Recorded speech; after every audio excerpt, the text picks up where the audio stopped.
Olá a todos, sejam bem-vindos ao canal de conteúdo interativo da IRCO. O meu nome é Eduardo Luque e esse é o nosso canal de entrevistas, o IRCOchats. E hoje nós vamos mergulhar no mundo das criptomoedas. Eu tenho o prazer de receber Daniel Veicidi, sócio do escritório HVA Advogados.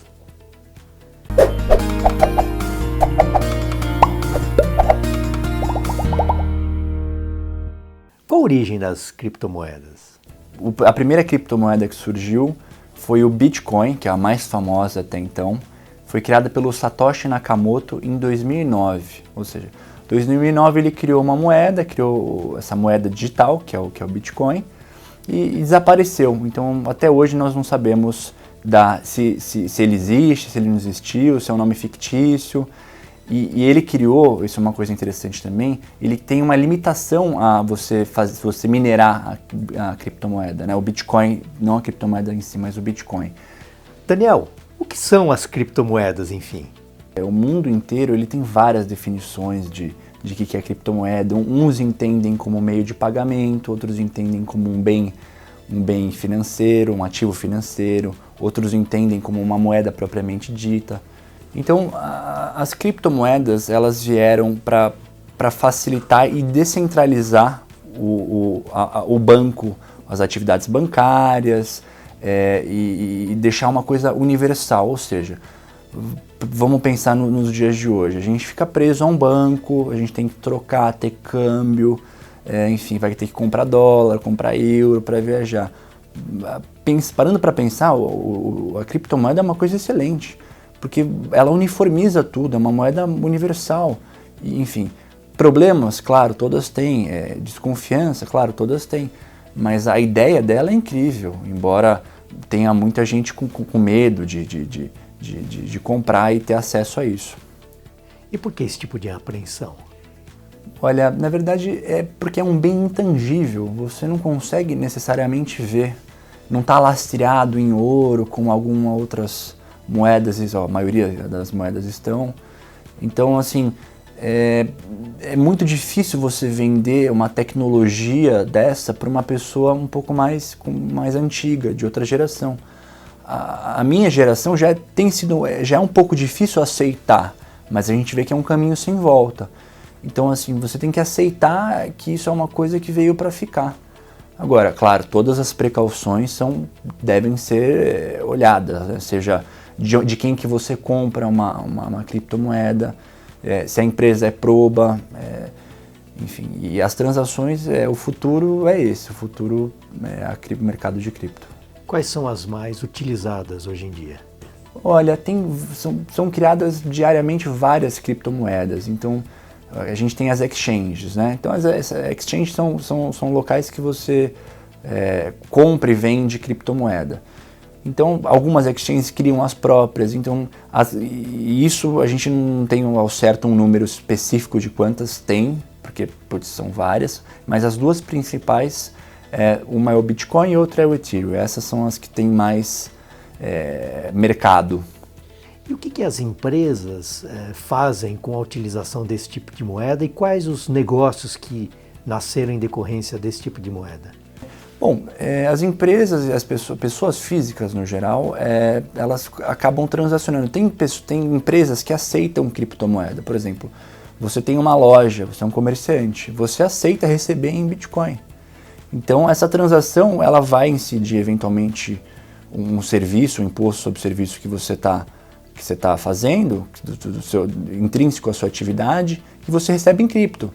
A criptomoeda ela é utilizada de diversas maneiras, para fins lícitos e fins ilícitos, né?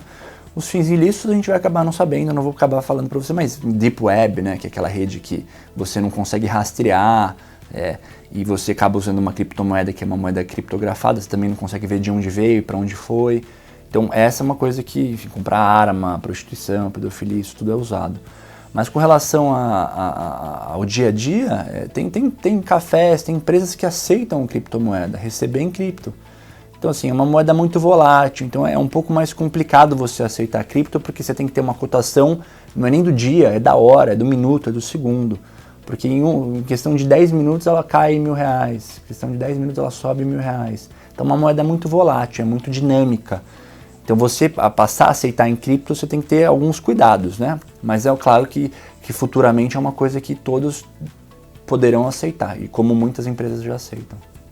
Quais os tipos de transações que acontecem com esse tipo de moeda? Olha, tem muitos tipos de transações, desde as transações consumeristas do dia a dia, quanto transações de investimento, ou seja, você usa a criptomoeda para investir. Por conta da alta volatilidade que ela tem, de altas e baixas, você acaba comprando, os investidores compram na baixa e vendem na alta, né? E para isso é uma figura muito importante das criptomoedas, as exchanges, né? Então as exchanges, o que elas são? Elas são empresas que fazem essa intermediação entre compradores e vendedores. Então elas compram e vendem. Então tem exchanges que fazem essa intermediação. Eu quero vender, eu quero comprar. Então ela junta isso e cobra uma taxa de intermediação. E tem empresas que têm criptomoedas disponíveis, né? Então ela compra de um e vende para o outro. Então esses são serviços muito atuais e que movimentam muito dinheiro, é impressionante. Tem empresas que movimentam, acho que a quarta maior está movimentando R$800 mil dia em transações que envolvem cripto. Então você vê que é um mercado que só tende a crescer, é um crescimento muito largo, em passos largos. E onde é possível comprar as criptomoedas? Olha, existem inúmeros meios de se adquirir uma criptomoeda, seja através da exchange, né, que você, enfim, ela vende, aqui no Brasil tem inúmeras exchanges também que fazem esse serviço, seja de uma pessoa física que tem uma carteira, uma wallet, tem uma criptomoeda que está querendo vender, você pode comprar dela, ou seja de exchange internacional, Estados Unidos, Europa. Então você consegue, ou eventualmente adquirir a criptomoeda minerando com o software que é utilizado para isso.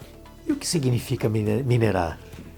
Mineração nada mais é do que a resolução de equações, digamos uma problemática que só o computador consegue fazer. Então você se utiliza de um software para fazer essa decodificação.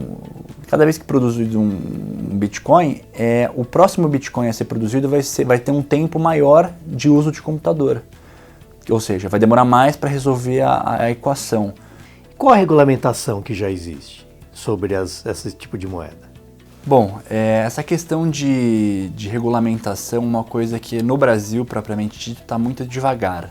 Embora a gente tenha alguma novidade quanto a uma instrução normativa. Então, atualmente, a criptomoeda ela é tida como um ativo financeiro, ou seja, ela é considerada que nem uma obra de arte, é um bem que você tem, ela não é uma moeda propriamente dita, ela não é regulamentada pela CVM, o Bacen também não entrou no mérito da criptomoeda, eles só estão observando para ver o que vai ser regularizado, o que vai ser feito. Mas, por outro lado, a Receita Federal, não é nenhuma novidade, ela vai querer tributar de alguma forma e tem tributado conforme a renda, ou seja, você adquire uma criptomoeda, você obrigatoriamente declara ela no último dia útil do mês subsequente da sua compra, você declara ela com preço de compra, ou seja, comprei R$10 mil em Bitcoin, então você vai lá e declara como outros bens.